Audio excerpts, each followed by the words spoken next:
So we might wonder how we could get upstream and identify those sources. And there's one way to clear it, that you can identify them, and there's another way where you can clear them even without identifying them. If you can get somebody who can do muscle testing from applied kinesiology, where you test a person's arm, and it becomes strong if you know a statement to be true, it becomes weak if you know it to be false. That can be used to see, okay, there are traumas in the first year of life that greatly are affecting my depression today. You test it, the arm becomes strong. If it's not true, the arm becomes weak. Might be intrauterine traumas that are behind it. It might even be genetic memories, information encoded in the DNA that is there, that's a predisposition. But all of that now can be changed. And so how might we deal with all that if we are not able to identify it?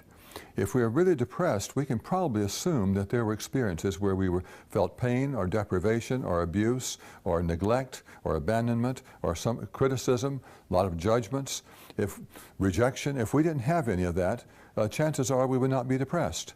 But on the other hand, sometimes we might have it and it comes farther upstream. And so we can assume that it comes from those areas.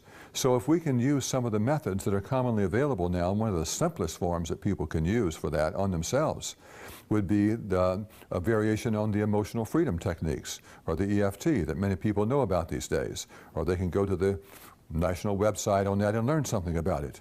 But it just simply consists, in talking about Eastern medicine, it consists of tapping or touching on some acupressure points with the whole focus on releasing what the cause is, what the traumas might be at age 1, the sense of abandonment or neglect, or the being curbed and you're thwarted at age 2, or whatever it might be.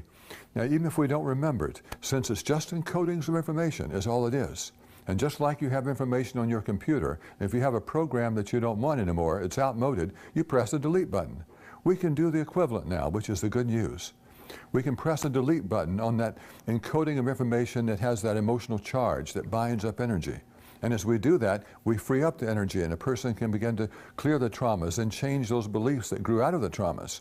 Because we know what we think also is a major factor in our depression.